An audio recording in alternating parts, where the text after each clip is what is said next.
But cool. But I do want to check my questions. It's been a while. All right, yeah. I have them up on my screen if it helps. You do? That's all right. I got them here.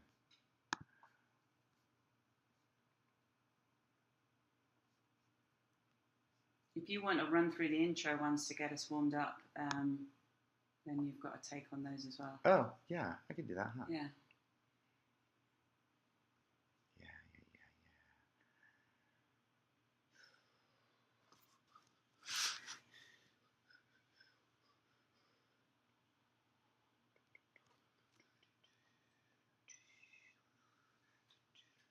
Now I got that song in my head. Knowing me. Is there any profanity problem? I shouldn't F-bomb, obviously. But can I say shit? Oh, yeah. You could say whatever you want. I won't F-bomb. Huh? I won't F-bomb. Yeah, it's whatever. I mean, whatever you want to do. I mean, I can edit anything out. And I have a friend going through hers, and she's already gone through it. And, you know, she's had me remove a few words. They weren't bad, but they were just words that it's like minor things, but it's totally fine. But I can edit out anything. Okay. For the video part, probably not as easy. But it'll be chop, chop, chop, chop, and we'll just be yeah. Feed does the robot. Yeah. Yeah. And then they'll know, but it's totally fine. So we're ready to start. All right. So we need bourbon though. Oh. Yeah. What sort would you want? Well, I'm gonna double fist it. And that was okay. Go back again. Go say. When you were younger, you guys were prescribed Guinness as children. we were Guinness was a route to sporting prowess. That was part of my dad's philosophy. So we would have half a pint of Guinness before we went out to play a match. Right, only on match days. Wasn't part of training. Raw eggs and milk was the training situation, and we used to have that every morning. And this was me and my 3 elder brothers, who were all football guys, soccer, and then I played netball. And that was Dad's regime. And then before he went out for a big game, then the Guinness came out. Was that were you used to it, or as a younger than that, or was that like your first introduction to it? Like, oh, by the way, game day, you're drinking some Guinness. Yeah, and Guinness is an acquired taste, as you well know, right? Yeah. But once you get used to it, it's 4 square meals in a glass. But before that, it doesn't taste nice for a kid, right? I'd have been 12 years old. Yeah. So it wasn't my favourite. So it's like just drinking cough syrup to you is something similar to that. Yeah. But it goes down a treat. There's one nice thing about Guinness is, you know, you don't have to choke it. It's not like a gassy beer. You don't have to choke it down. Mm-hmm. It slips down quite easily. So yeah. Well, I'm graduating from coffee. All right, I'm going to the McAllen Director's Cut. Let's cheers. Cheers. Bring some smoothness into this. Thank you for the opportunity. Thank you. Thank you for doing this. Cheers. That's all.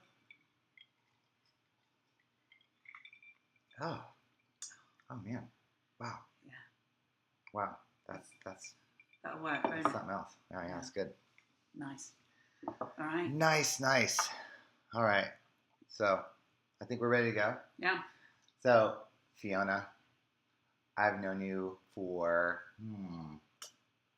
going on 4 years because I started in 2015. Yeah.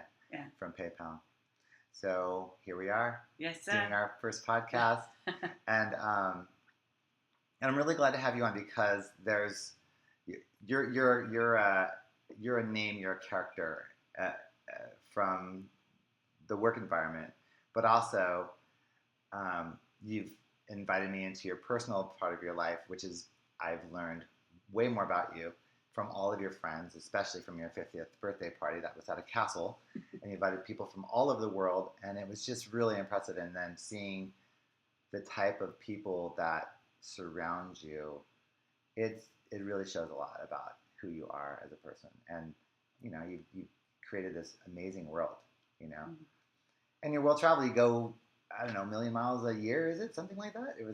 I do a lot. Yeah, I do a lot. I think that sometimes corporate jobs can be soulless if you don't connect with the real people who write the business and live the business every day. So it's always been important to me to be in the beating heart of the business. Yeah.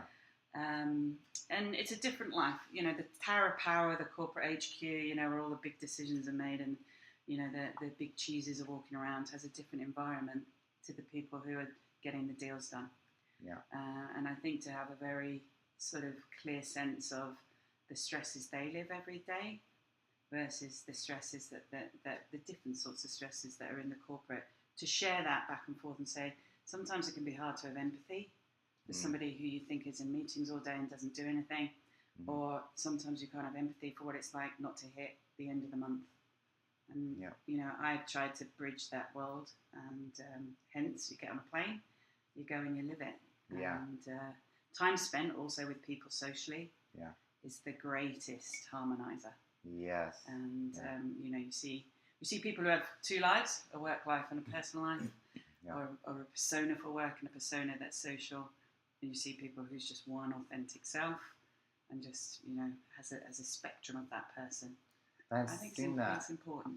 Yeah, it seems like that's a priority for you because you're being told to stay in corporate, and yet you make time to make the visits to your team. And you mentioned empathy. Is this something that you also bring to your team to have them have some realizations as well, at least understanding of what's happening at the different levels? Yes, and I think empathy, in preparing for this, I've been thinking about this a little bit.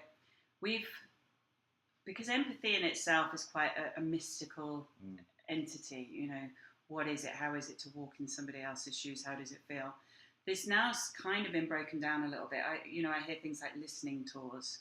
And listening tours. Yeah, where new leaders come into a business, for instance, and they do a listening tour. And really, we should always be listening all the time. There shouldn't need to be a tour. So it may be different when you're new and you want to come in and just hear how people express their way of seeing things. Yeah.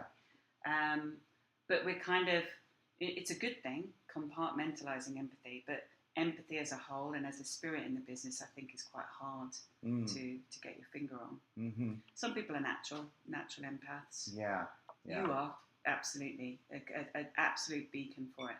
Mm-hmm. Is you? I think have been a conscience even in boring teams. You know, web redesign teams. How do people feel? What are we achieving together? Do we feel we're aligned? You know, this sort of sense of making sure that the mood and the momentum within the team matches the progress and the outputs and all those other things that we measure. Yeah. Well, thank you for noticing that. Yeah. And I also find that when you're working with certain teams and you're far removed from anything like having that sort of empathy or a realization to where people really are, in order to get them to progress, you know, having a realization or understanding of where they are is sometimes hard to get to. Let me pass it back to you. When you have come across situations where, you know, there's the hard set, let's just say military background folks, or people who are just like, let's boom, boom, boom, boom, knock this thing out. And I'm sure you've been part of those teams many times. When you do run into that, what's your method or technique or realization, or it's things that you kind of plant to make it work better? I think part of what I've seen and learned over time is to be a motive hunter. Try to understand their motive. And their passion, their purpose, and why does the behaviour come out like that? You know, if it is something where they are driven by a standard, or they are driven by a sense of, I know how to do things right, you know, and that's their motive, then they will get a number of behaviours perhaps that are command and control, do not invite inputs, or want to see the team acknowledge that they're right, and then he or she can feel really happy that, okay, the team are all together. What that often misses, though, is the team don't know where you're taking them. Right. So you have a team that will say yes, but is completely uncertain about where they're going. It's very difficult to lead in that situation. And yet the leader thinks, I've been abundantly clear. I'm 100% clear. I told them exactly what to do. Yes. What can be wrong? And yet, you know, you as an individual is like, are they right? Where are we going? Why do they think they're right? etc. So that can be difficult. And I think one of the trademarks through my career, I'm known as no shit, this is it. Mm-hmm. A truth teller. That's the term you actually use. No shit, this is it. Yeah. Okay. Yeah. And people, when they hear you say that, what does it mean to them? To them, it means she's going to tell it how it is. Mm. And when I was first doing this truth telling, I probably was I didn't think enough about how I was telling the truth. I had a passion for the truth, not necessarily the same passion for the audience. Mm-hmm. So it came out as being quite harsh. Right. In traveling more and in understanding people who have English as a second language, and also the increased sensitivity in the workplace around criticism. Yeah. And constructive criticism, and 3 goods, 1 bad, all that sort of ways of trying to make people feel good by telling them tough stuff. Yeah. I've softened the message, but not the content. Mm-hmm. And that is something that I've done over time. But I find it quite ironic now that there's a thing called truth to power, whereas it shouldn't have to be its own label. It should just be truth. Right. And if you're a good leader, people should not have to have a separate way of talking to you as truth to power. They should just talk to you as being able and safe to tell the truth. Yeah. When you're talking about there's someone that would lead and they would have a direction that they're selling their team, and the team has agreed. And then afterwards there might be some dissolution about, can I re-say that word? Dissolution? I don't even know if I'm blurring it too much, but disillusion about making it clear again, or about what they were really doing or what they agreed to. I think that happens a lot in teams. Yeah. When that does happen, what are some of the causes? Like, so first thing for me is like, maybe there is just a sense of a pressure for people to just respond and not really speak up at the time. But also maybe they just thought they understood, and then they started seeing which way it was going, and then they started questioning it. There's the point of psychological safety where everybody feels that they could say what's on their mind. Yeah. Openly. And that's like a point that a lot of teams drive towards, but it's really hard to get there. Is there some of that in there where the people aren't really feeling like safe to speak up or just to kind of question things? I absolutely think. I think there's a number of factors in there. The most difficult thing for a team member is an unpredictable leader. So if one day you show up and you're open and you're full of collaborative talk and you're bringing everybody into the conversation, and then the next day you show up and you shut people down, that will bring us the lowest common denominator of behaviour, because they don't know who's going to walk in the room. Right. So that is a really damaging aspect of leadership, is just being unpredictable. Be one or the other and consciously do it. And then if you're somebody who doesn't naturally involve everyone in the room, learn some techniques to do that. Mm-hmm. The open questions, I'm not going to talk for 10 minutes, whatever it might be. If you know that you have a certain type of behaviour that you go towards, or a certain style, counter it and share it with the team. Be vulnerable enough to say, you know what, I sometimes forget I've got 2 ears and 1 mouth. I am going to shut it for 10 minutes, and I want you all to go around the table and tell me, out of 10, how you think this is going. Yeah. Don't talk. And then, and manage yourself, and also make it clear to people that you understand, you have some self-awareness. Mm-hmm. So that's one, I think, is the unpredictable leader. That just closes everybody down, because they don't know what's going to happen. Yeah, I like that technique. And you find it pretty effective in running teams that way? I think for certain teams, you're right about this sort of sense of fear. Mm-hmm. A lot of people have a stalking horse mentality. What do you stalking horse? Stalking horse is the horse at the front, that will bring all the other horses through. Yeah. You don't want to be the one you don't want to be Spartacus in this situation, right? Yeah. You don't want to be the one at the front who says, we're going to miss the deadline. Right. But you think everybody else will do it. And so you need a stalking horse who's going to be the first to fall. Right. And then you say, I was going to miss my deadline as well. It's not so bad for you if you're second or third. Mm-hmm. So how do you have the courage to be able to say, oh, that's the timer for the pie. It's the pie moment. Fantastic. The pie, yes. Oh my gosh, I have to mention commercial break. Yes.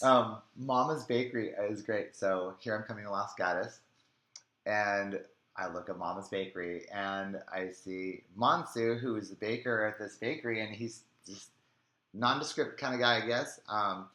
And he's got some crazy hair, and he's wearing flip-flops wearing his baker outfit. And I said, "Is this your bakery?" And I said, "I do this podcast, and I'm picking up a pie for my podcast." And he said, "Dear, well, this is a gluten-free, dairy-free pie." So Kelly Boom Boom is going to go crazy because she is gluten-free all the way. But the pie is done, so we need to go take it out. Or I don't even know if it's done, but we need to make sure it's not exploding or something. Yeah, so let's just go do it. That's good. This is fun. Yeah. I put a sheet underneath so I didn't drool all over. Oh, I like those little mittens. all right. I don't even know how to tell. You said an hour. Should we okay? Hour 375? Should we take it out and...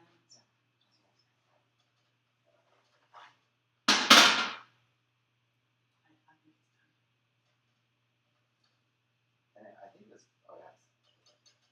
it's pre-baked. Yeah. And then it was frozen. Okay. So it's frozen.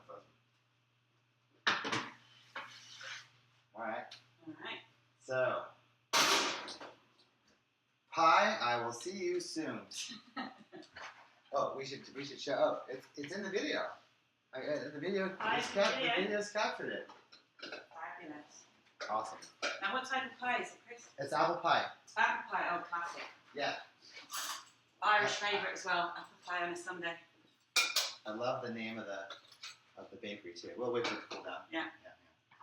Mama's Bakery. Mama's Bakery. I think of that American TV show at Mama's House or something like that. What's it called?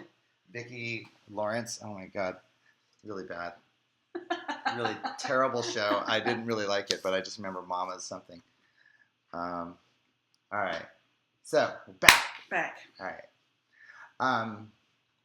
We're talking about the psychological safety and having that on the team, and then the fear, and getting around that and getting some equality in the team to speak up. So that's a great technique. I mean, it's just we often forget about that, and we often forget about those people who just are very unlikely to speak up. Yeah. I think with counter to the fear is the bravery. So what does it take to be a brave person in that instance? How can the voices in your head that says, this is bad, if I'd say I'm missing a deadline, it's bad, through to if I inform the business that we have something to manage, it's good. I want to do a good thing. I don't want to declare a bad thing. Yeah. So I think there's some sense that you need to program back and perhaps a little bit around the maturity of enabling the business to be successful rather than confining the business to be difficult. Yeah. Right. And that's a hard tune to change because you think my bonus, my year-end review, they're going to think it was my fault, and all that sort of blame piece. When in fact, if you say, you know what, I'm not going to get to the deadline by Friday. I think I can get 60% there, so I think you can do your job, but I need till Tuesday to do the extra 40%. That is the biggest gift you can give a team. Yeah. And because you can still enable everybody to be successful and manage it. Yeah. But we don't have a mentality around that. We're so scared of the bad bit. For sure. You've had some change in your approach and thinking, and I would say recently, probably the past year or so, right? Yeah. What were those changes that, maybe you could talk a little bit about your management style before and now, and what's changed, and what was it that caused it? I think, so one of the big changes that we've had in the year, we've got a brilliant new leadership model for the marketing at PayPal. We never had a chief marketing officer. We never had a single line of organisation. We were always reporting somewhere else. And often the offshoot of that was non-marketers were judging marketing work. The marketing team themselves were struggling for attention and purpose and aligning goals. So, it was a difficult environment. And in that sort of difficult environment, you're a bridge builder. What can I do to be able to bring teams together? How do we get to a place where we can create win-wins and mutual benefits? And how do we help reduce churn? But in an environment where it's fully aligned and that we have, a leadership who has a seat at the table, the change that I wanted to bring was help people manage their uncertainty. They're so used to the old environment, and this is my learnt view of what will happen. To be able to use your experience and say, but we're in a different world now. It's different when you have one leader. It's different when the leader is at top table. These are the sorts of things that will change and help people see the futures. Back to that place of, I understand the tactics, but where are we going? Yeah. That place of people being comfortable with the direction of where we're going and trusting the trusted ones to say it's okay has a huge effect. Trusting the trusted ones, meaning like they have a reputation that they're trusted. Yeah. And this comes back to the no shit, this is it fee. Yeah. Is that, I'm not going to, make chicken salad out of chicken shit. Right? I'm not going to do that. If it's chicken shit, we call it chicken shit, right? So, but I am going to say, hey guys, let's just think about where we're at right now. Yeah. Think about what's different. Marketers doing work as marketing for marketers. It's a new world. We're not having our website designs reviewed in product meetings. Right. It's brilliant. Right. We're already in a better place. So that sort of positivity without, putting lipstick on it, helps people see, oh yeah, you're right, it is different. Patience. Is there a sense of clarity on roles, like where, the critics coming from a different function, I guess, and is it also an effort being put in, like, this is my wheelhouse and this is yours, and we take input, but it's like, we've got the skill set to move forward with a particular campaign because we, this is what we do. Is that something that had to kind of happen, or is it more of just equality to your internal clients, like where they have some feedback on it, where you're collaborating more? I think you've hit a real sort of landmine here. The obsession, an unhealthy obsession with roles and responsibilities, is because there's a lack of empathy. And the sense that the only place I can go back to and feel secure is my role and responsibility. So the minute you introduce ambiguity, the minute you ask somebody to perform above their role, or to take one of their superpowers and their secret skills and say, you're really good at this, go and do it over here. Trauma, not my roles and responsibilities. And it's a huge barrier to opportunity. It keeps people low. And to me, that sort of sense of, my roles and responsibilities change? No. Did I say they had changed as a manager? Did I say it was different? No. Did I say we need to do something in order to achieve our goal in a different way? Yes. Okay. That means I trust you as a person who I've observed do good things and have great skills to do something different. If you want to call that a responsibility, let's call it a responsibility. Yeah. But the truth is, it's because of who you are, you can do more. Yeah. And so people clutch onto these roles and responsibilities, and in a lot of cases, it's an inhibitor. And I understand why, because it's a security blanket, particularly in times of change. It's a security blanket. It's what I stand for. It's how I get paid. It's my job. It's security. So I understand. I have some sympathy for the situation, but I believe that it actually makes you less than rather than more than. And one of the reasons for this book was I was looking and reading management books that were one size fits all, and I'm so far 11th This is the 11th podcast I've done. So far, the trait, to my delight, the trait that I've seen is people who are effective come into a role and they see the role and the responsibilities, I guess, job description, and then there's the role. And then they've taken it and owned it or changed it and evolved it to, well, that's fine, that works, but I think this is going to work. And they've kind of, grown it. And that's the one trait I've seen, at least amongst a few, that have been pretty consistent.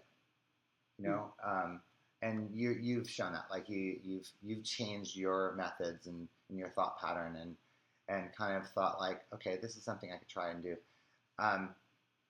And I noticed that as well in my past lives, where I had a position where I used to have a role as a packaging manager, and then I came into another company as a different role, and I was helping the people who were doing packaging, and I gave them a list of things, and I knew it'd be kind of sensitive, and I said, hey, I'm going to send you this to the art directors, and I'm stepping outside of my role as a program manager, and here's the things I've come across that I see you guys just starting. And I listed out a number of things and didn't hear back. And then a couple weeks later, I talked to the art director, and he literally laughed at me. He's like, "Oh yeah, I saw that," and I saw the input.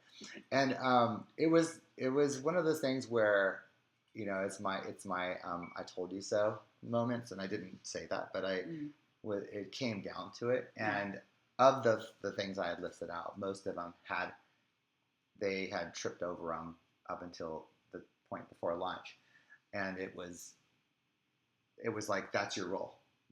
That's what you do. You don't talk about this because you do something different.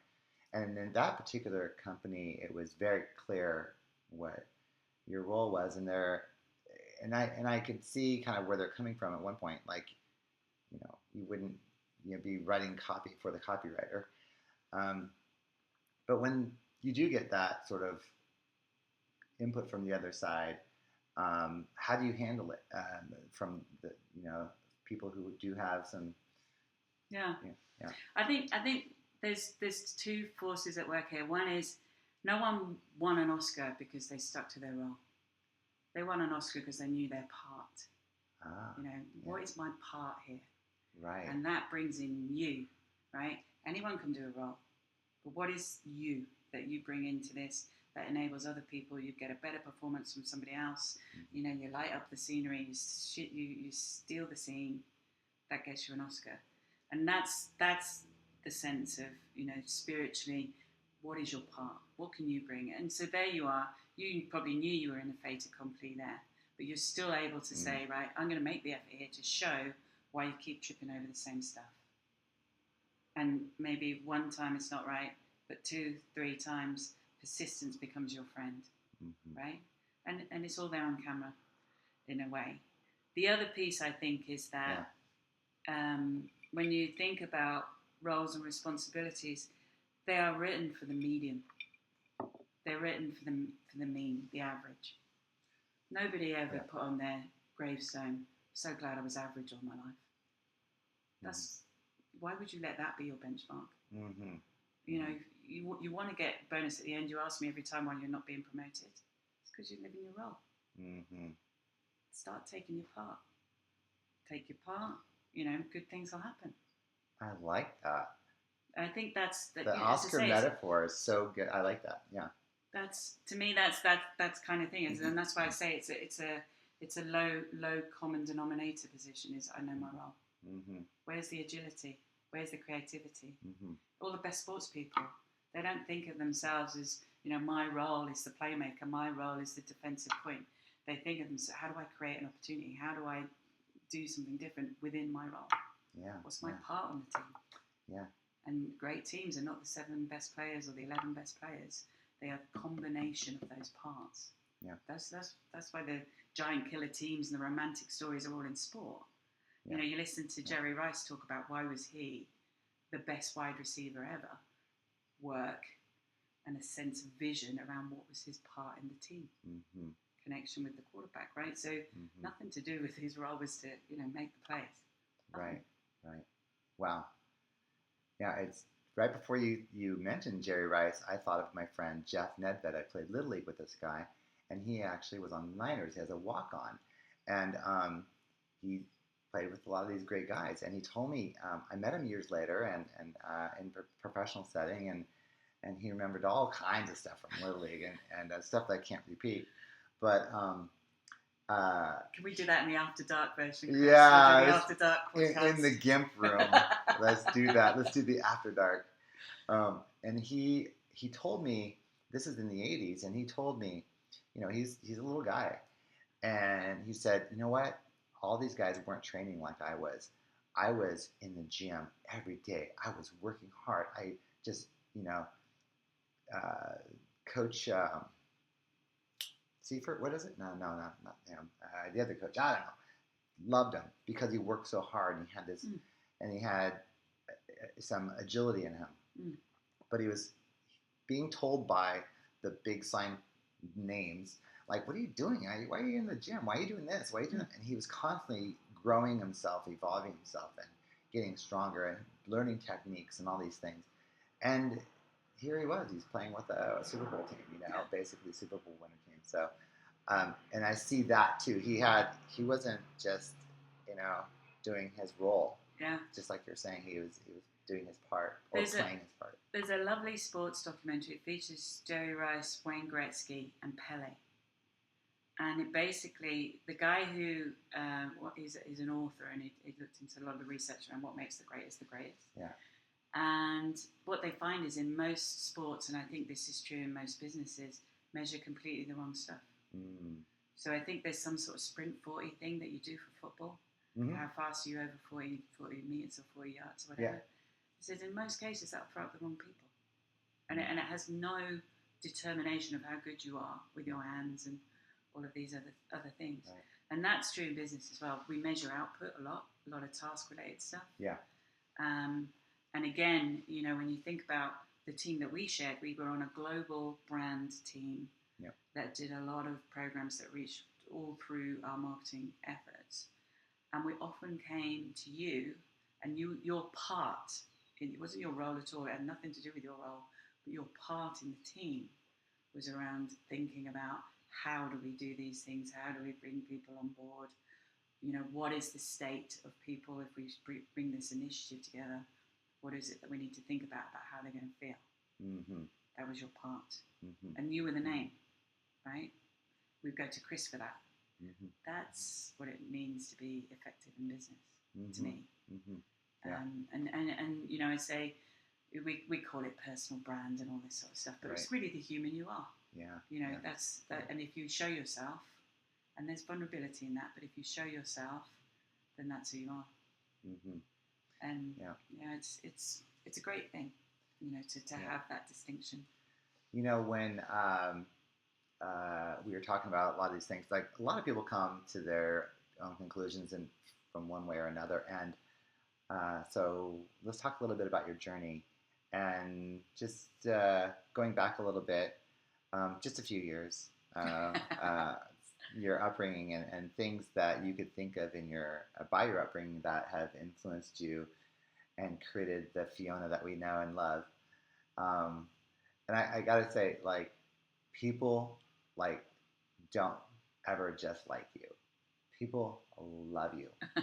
Like, you are loved by many people. So, but anyways, let's just talk about a little bit about your growing up, your roots, things that kind of made you who you are.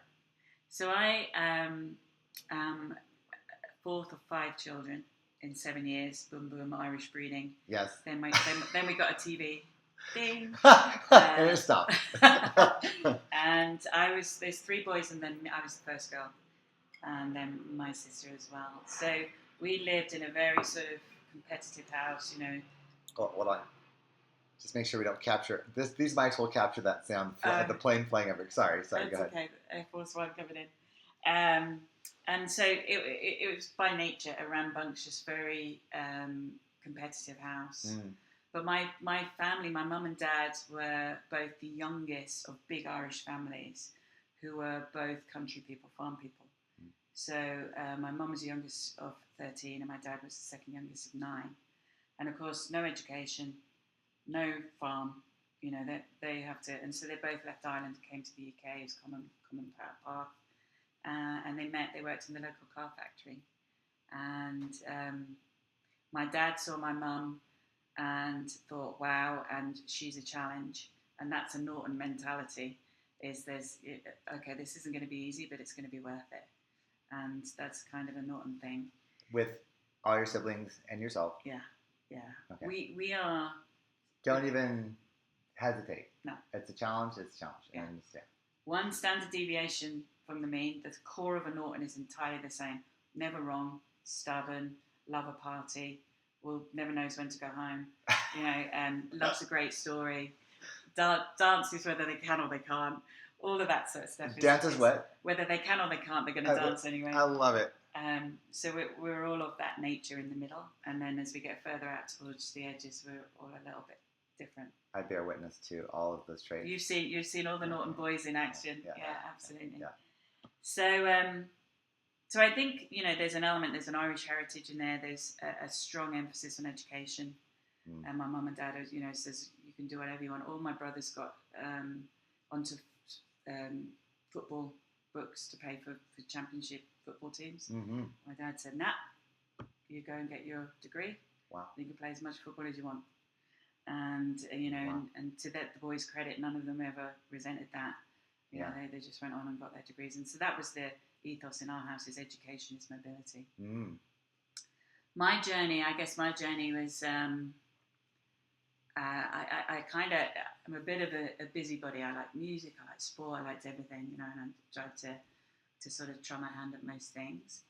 And I have enormous energy. That's another aspect of me that can be a little intimidating. There's quite a bit about me that's intimidating. Mm-hmm. My energy levels is one. If he's coming out, it's going to be a long night. Yeah. So there's an element of that. Yeah. But I had a lot of passion for trying new things. I don't like to do things that I've already done. When I was a snotty, red-faced child, I wanted to be the first Prime Minister, and then there was Thatcher. Then I wanted to be the first woman on the stock exchange, and then there was somebody else. Then I wanted to be the first woman something else. So I was an obnoxious little child. But I had that sort of drive, As I went through my career, that changed a little into doing things that matter and doing new things. I really don't like, old stuff. So even when I worked for a big company like Mars, I was in the electronics division, and we were doing, unattended point of retail. We were one of the first companies that made a self-checkout terminal. Ah. When I worked with Sega, we were the first company, we were Virgin, to put the gaming on the screens in airplanes. Ah. So a lot of that sort of first type stuff. We did the first ever SMS competition in the UK. So that was SMS competition? Yeah. So the first time anybody ever voted via SMS was a campaign that I ran with Vodafone. Wow. So, but back, we mailed it to 500,000 people and got 7 replies. It was rubbish. Yeah. But it was the first one. Yeah. And now, of course, that's how we do Britain's Got Talent. Yeah. So it's just being there at the front. I get That's excited exciting. About it. Yeah. And I think the other joy that I've had is I found the right job.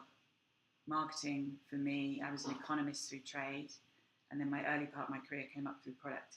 Make things that people care about. Mm-hmm. And then, so for me, marketing is the perfect blend. You've got the human condition, which intrinsically is 5, 6 things. Do you love your family? Are you ambitious for your career? Are you risk averse? Do you like new things? And, ultimately some of the dark side stuff, do you stop yourself being successful? But those haven't changed through time. Those are the same things. Mm. How we do it, our phones, our relationships, all these sorts of things have changed massively. Yeah. The sense of connection. Right. So you've got the human condition is the first thing. Marketers have to understand that. Yeah. You've got economics. Will it make any money? And then you've got the art and science of desire. Do I need it? Do I want it? Do I need it? Everything is an emotion sandwich. Emotion, logic, emotion. With that approach for the way marketers look at customers, potential customers, you can use that same model on how you manage. I mean, it's the same exact thing, right? I mean, Exactly. I hadn't really realized that until just now. Mm. Yeah, and that's why, to say your work here is exactly the same sort of stuff around why do people decide that at this point I need this and not this? Where Yeah. are the triggers for that? Mm-hmm. How do you help people feel good about stuff? And amidst that now, I mean, some of the things I worry about now is this sense of disconnection. We're more connected via technology and less connected emotionally and spiritually to people. Yeah. And so we have a job to do as managers, leaders, people, humans, to overcome the sense of low self-esteem and loneliness. Yeah. Those are bigger evils in the world than many of the things that we get very uptight about. And you're saying as managers to recognize that with the people that you manage. Yeah. Okay. Mm-hmm. Because I often, the actual outcome of being fired at work is quite rare. Mm-hmm. Why do people hold so much anxiety about it? Mm-hmm. That to me is, such a sad way to live your life. It's a miserable existence to be doing well at work in the eyes of everybody else, but you feel like, what if I do this wrong? Such a there's no need to feel like that. Yeah. And we as managers have an obligation to stop people feeling so anxious at work. Mm-hmm. Yeah. And well, what if it's just? I mean, what if there is a reason for messages they got from other, the kind of, I'll say messages they got from other management teams or just anybody else that they've heard. I mean, you don't want to like sugarcoat it. No. So when that does happen, how do you handle that? Well, I am known, that, as I say, there's only one of me. There's no work fee and no other fee. There's just one fee. The only range, as you've seen in many cases, is good and bad fee. Mm-hmm. Right? So good fee generally has a filter that will put the right thing first. Mm-hmm. And bad fee has a filter to put the fun thing first. Mm-hmm. And and hopefully without too much detriment to anybody else. But I am known for tough love. It's back down to this sort of sense of tell the truth compassionately. Mm. So does that come from your family, your dad, your mom, anybody, or is it just something my mum very much so. My mum would not sugarcoat anything. Mm-hmm. But she was also very positive, and she loved people. Mm-hmm. She would laugh till she cried, mm-hmm. and she loves a good story, and she'd love to have all the banter around the table, and and there was a big kudos in our house to make the rest of the people laugh. Mm-hmm. So humour is a big aspect to how I've been through life. Yeah. The other gift I guess I brought with me is I read an enormous amount when I was a kid and all through my life. So I have the words, not in the way Trump has the words, but I have the words. So I can tell a good story.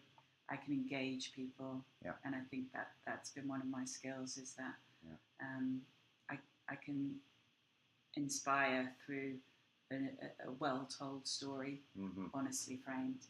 Yeah. I used to say back in the olden days, nobody ever got laid because they got a Samsung phone. As a sense around what is the kudos of your phone, and that's a true way of saying brand matters. But that's a kind of an example of making it real for people. But making your point around why do people queue around the corner to get an iPhone which has got old technology in it? First ones are going to be rubbish because they're full of bugs. It's got a battery life the size of a fart. But yet people do that. Yeah. So. There is a general Irish trait, which is storytelling. Mm. I mean, that's our. I mean, you attributed that probably to all the books you've read, but in general, Irish know how to tell a story, and they spend most of their time socializing, I would say. Yeah. But it rains so much over there. What else are they going to do? Yeah, exactly. Right.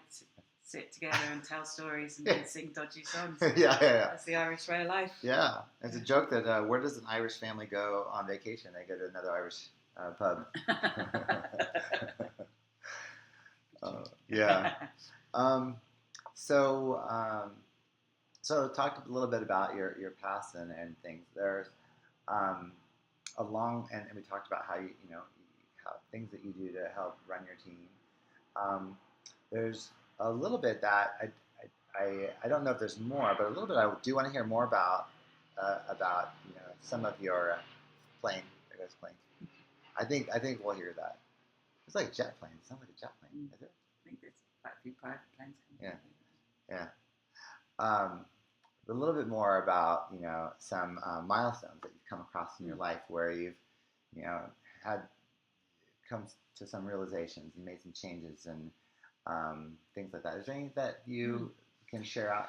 And by the way, and so what I'm getting at, I'm asking these questions because when people hear tips and tricks and things like that, it's nice to hear how they came about. And some people it'll resonate with them, and others maybe not.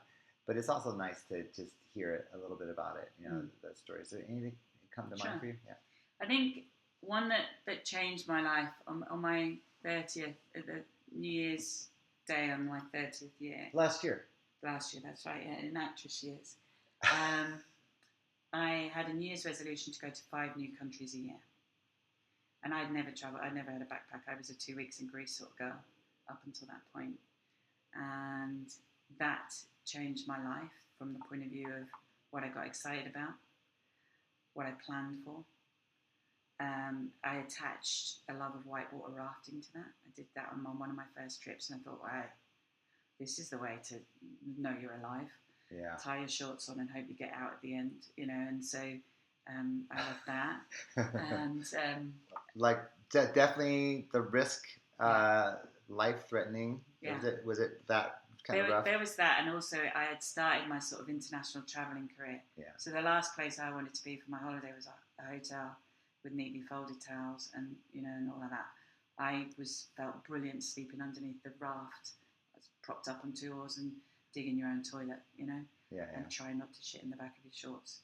That's a good day when you manage all those things, right? So it was a different way of thinking about how to live. Yeah. And my mum was I like, don't know, cheers to that one. I love it. Let's hope we all have the day that we don't shit in the back of our shorts. I'm going to bring that up to somebody who tells me they had a bad day. Did you shit in the back of your shorts? Well, then you had a good day. That's right, yeah. It's not the worst thing that could happen. And my mum used to say to me... Oh, I got an ice cube. Oh, my God. It was an odd-shaped one. Okay. Trying to kill me with this. There's some axe-shaped ice cubes in there. Come on.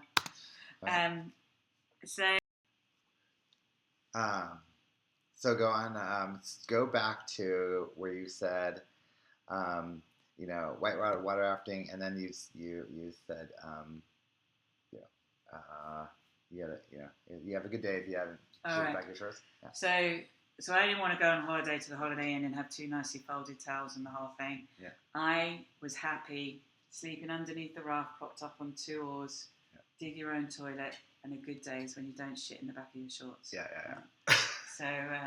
So you kind of recraft what good looks like. Yeah. And you're right about the thrill seeking. I love the ideas of, summiting, hiking, doing something different and being able to have your story. Mm-hmm. And that was before Instagram. So it wasn't about being the queen of Insta or having a Finsta. It was just about how do you feel when you go back to work and know that your work life is enriched because you've done something that mattered to you in your personal life. Mm-hmm. So that was a big change for me. And that's when I became a thrill seeker in my career as well. I don't want to do the same old. I don't want to try and toast a brand. I want to do something new. Right. And that started my love affair with the mobile industry. It started a sense of what does money look like in the future. Right. And we started to do some pretty neat digital marketing. Lots of cease and desist letters back in the day, just trying new stuff. Yeah. And just pushing the boundary. So I felt a bit like, I felt like we were the mavericks of marketing, if you like. We were right at the front. And what company was that? So the place where I fell in love with marketing again was a place called AVG, Antivirus Software, dull as ditch water. But actually, it's something we all face now around cybersecurity. Yeah. And it was a pre-IPO country. This was how I was going to get rich and retire in a life I was unaccustomed to. and it was based out in Prague. So I worked in Prague for 4 days a week, and there was a group of young leaders in the business. J.R. Smith was our CEO, and I was hired by a great guy called Dave Ferguson. But then, to me, I saw the scene of Reservoir Dogs, where they're all walking down in the suits. That's what I looked at when I saw the management team. Uh-huh. And I was the second employee in marketing, built a global marketing team, which was kind of the sequence of my career in tech, was build a team, scale the marketing. But Microsoft Essentials launched as part of one of the Microsoft, and they offered free security. That was no good for us. We were the highest download on CNET of any software. So we didn't need that. So we started to do a little bit of sneaky, cheeky digital marketing, targeting where the Microsoft Essential ads were. And, it was fairly standard practice these days. Back in the day then, it was like, who is surfing our wave? And we got so many cease and desist letters from Microsoft to the point where the lawyer comes running in and says, stop. But, we had CPAs that you wouldn't even dream of now. You wouldn't get anywhere near record-breaking stuff. And it was just CPA? Cost per activation. Cost per activation. Download, yeah. Our base was growing massively. And then in the pre-IPO world, it was amazing. And just bright young lads, bright young girls, doing some work and saying, what if we change the banner at 10 o'clock on Tuesday? And just lovely, neat stuff. Yeah. Do you encourage that too? Do you encourage your team to kind of push the limits as well?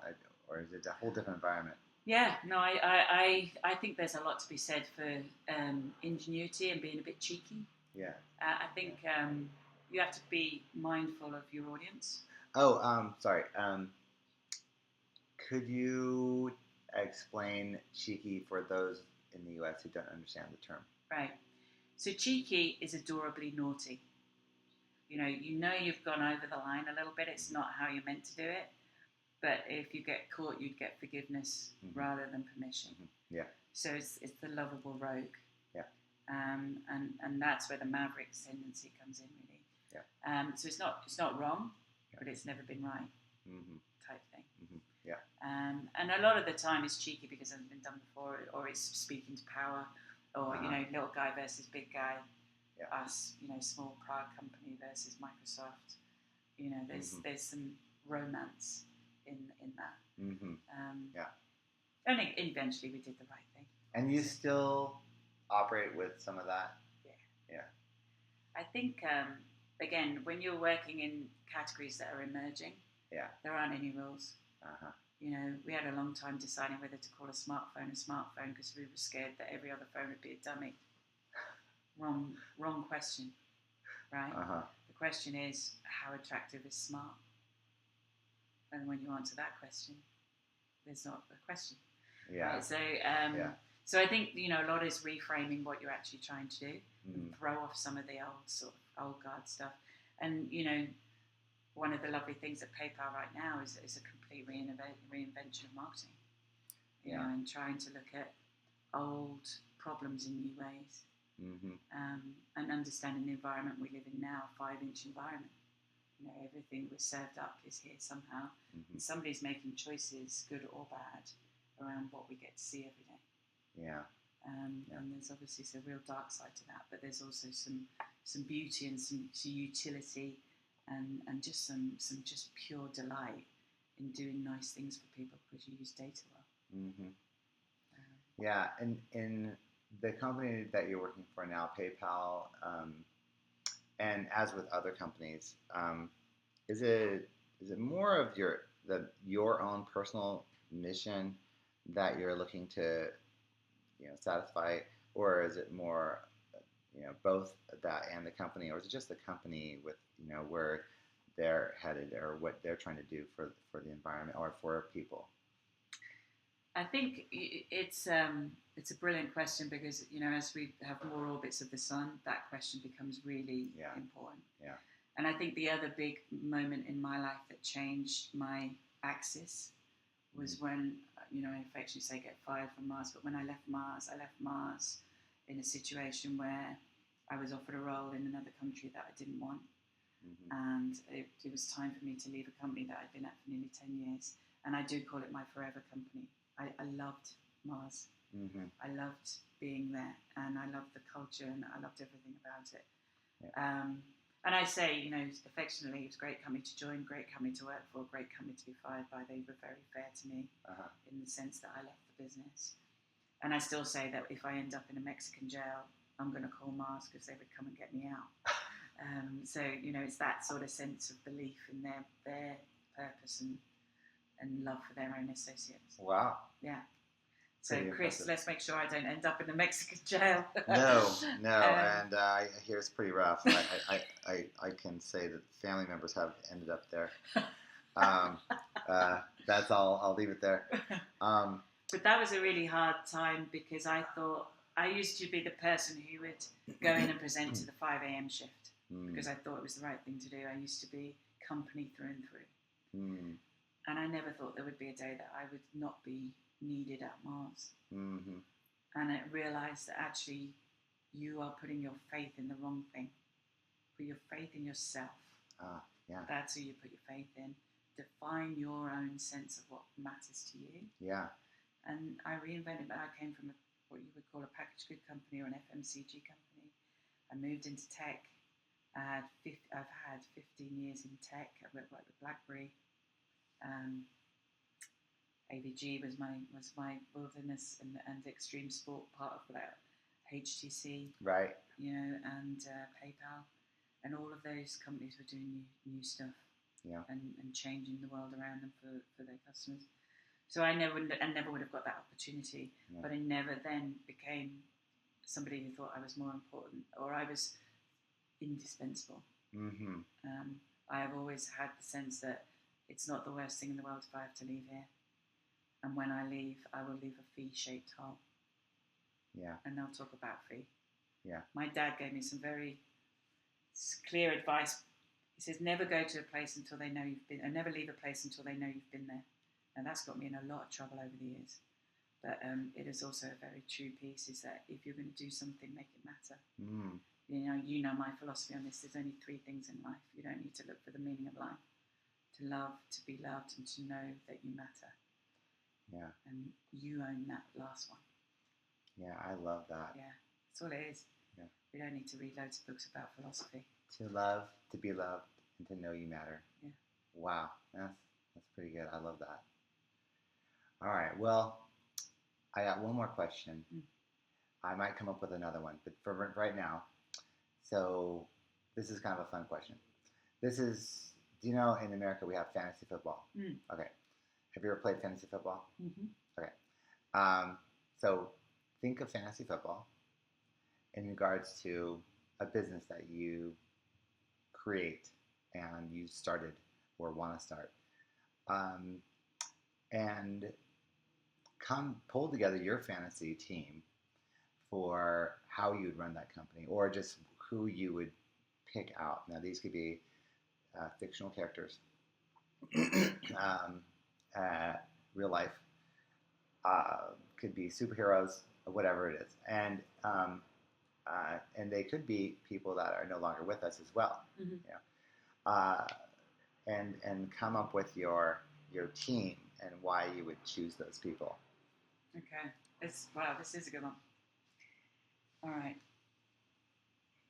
So, what do I want?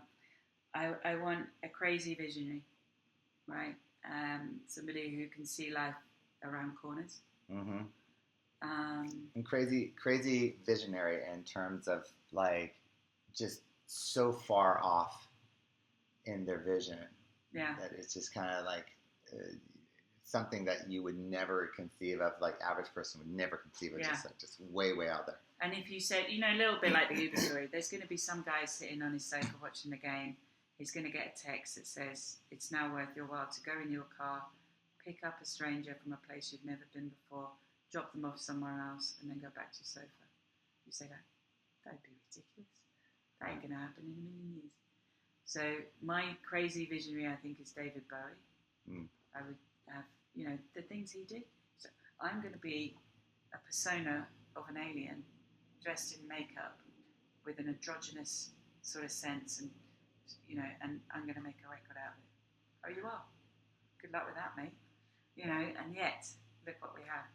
Right. So he's my visionary. Yeah. You need an organised person, right? You need somebody who's going to be the grown-up in the room and say, yeah, all right, David, where are we getting the makeup from? Mm-hmm. And who would that be for me? That's quite a hard one. But just someone that is just on task, just, getting it all pulled together. Yeah, getting it all pulled together. But, there's an element here of you want somebody who shows their teeth but doesn't use them. Mm-hmm. So you do need that amenable authority. Yeah. To me, Michelle Obama seems a bit like that. Mm-hmm. She seems like somebody, she's on it. She knows what needs to happen. She's got a good sense of judgment. Yeah. She doesn't need to be the front person. Mm-hmm. Boy, when she talks. So she might be my sort of person who gets shit done. Yeah, organizer. Yeah. Uh-huh. Then you want the morale crowd, right? You want a couple of people who are good for morale, who generally are useful. I mean, I'm doing this for myself as well. Obviously, I want to work with this team, so I'm putting Chris Hemsworth in there. Whether he's being a Hemsworth or who's Chris? I'm he's sorry. Thor. He's Thor. Yeah. So he can be Thor. Wait, hold it. Like, why are you really picking him? He's one of the top men I would marry without a prenup. I wouldn't care if he took all my money. I'd still marry him. Everyone needs a Hemsworth, and he's mine. Okay, but wait. So you're not picking him for any reason your own morale. No, he's a brilliant actor. If you saw him in Rush playing James Hunt, he was fantastic. Okay. Right. He's a big guy, can reach the top shelves. Right. He's funny. He's not frightened to have a joke at his own expense. You saw him in Ghostbusters and so I just think he's Mr. Adaptable. Don't worry about. I would keep it professional. My hands would be here at all times. So it would all be cool. But I think we need a Hemsworth. Okay. Am I allowed? Of course. Yeah. Of course. Okay. I'm still loud. I'm waiting for you to say the sexy hot hunk thing, which I think you should have started with, but you never said it. But you're being rational about your absolutely rationalizing. So now I need a nerd, right? I need somebody who understands how all the networks go and all of that sort of stuff goes together. There's always one who's in the transit van in the movies, right? And so I need the transit van nerd who puts it all together. Yeah.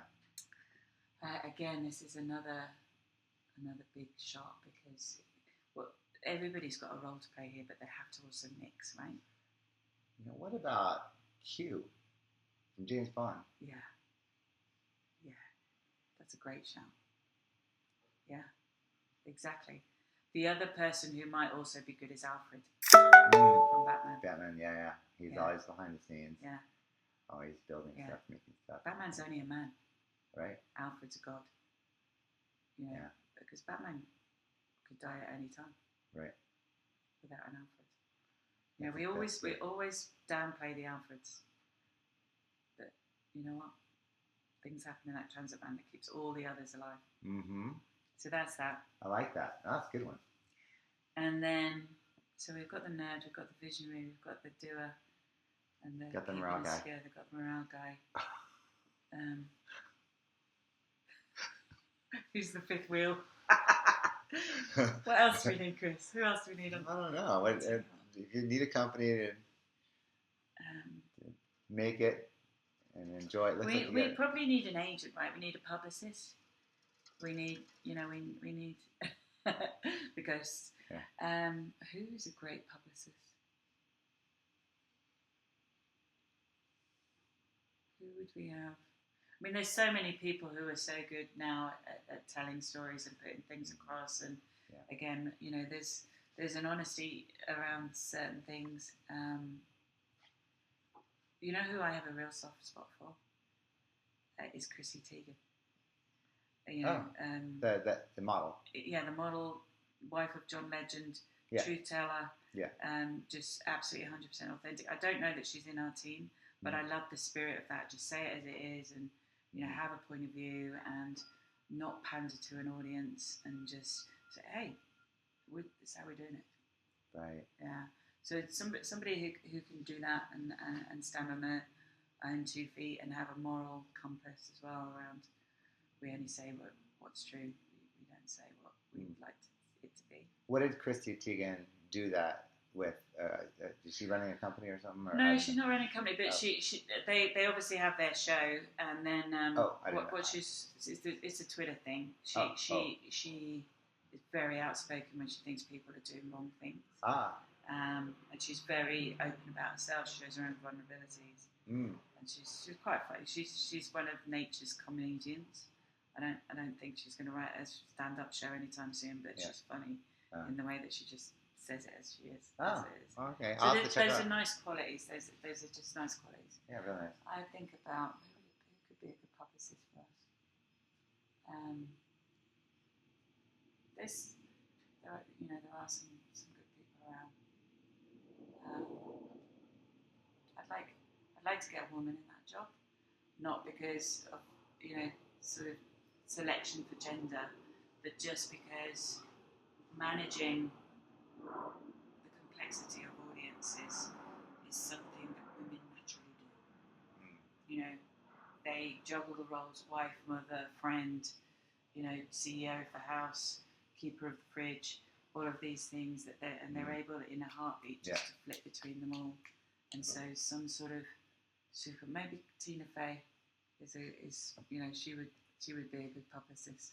As being Tina Fey, or as being one of her characters? No, as being Tina Fey. Okay, yeah, all right. As being Tina Fey. Yeah. Yeah, I could see her standing up on her hind legs and telling our story really well. Yeah.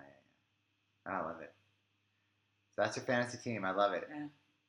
Yeah, I like the Alfred. Yeah. Chris Hemsworth. Is that his name? Hemsworth? Yeah. I don't know about that one. But hey, it's your team. Yeah. He's not your type, is he? Okay. No. He did some funny. I saw him doing some really funny stuff. It was similar to a scene in I think it was the movie 16 Candles, where it looked like they were doing pull-ups, but they were really just standing on the floor. And Chris Hemsworth did that. He was holding a bar with one hand. And you're like, oh my god! Like his arms are huge, and he was sitting on the ground or something. Yeah, but he's a funny guy. I think you can judge a lot of people about how well they do on Saturday Night Live. Oh, when they're guests. Yeah, Timberlake's another one who just blows it away on Saturday Night Live. He's just very funny guy. Yeah, very funny. Yeah. So I love you, and and I am so glad to be part of your life, and I really appreciate you coming and doing this. And up at your beautiful house with this amazing view, that you get to see the most amazing sunset every day that you're here. While you're not putting on 1 million miles a year flying around the world. But it's just thank you so much. So it's been an absolute pleasure. And we have to eat the pie. We do. Gluten-free pie. and this is Mama's Bakery in Los Gatos, North Santa Cruz. If you guys are there, you guys got to get that pie. And Mansu's an amazing guy. He's pretty eccentric, really cool guy. And check it out. He's not paying me at all for this. It's just that I love supporting the small businessman, and not because he's short. All right. So thank you again. So excellent. Cheers. Yes. My absolute pleasure. Thank you so much. Thank you.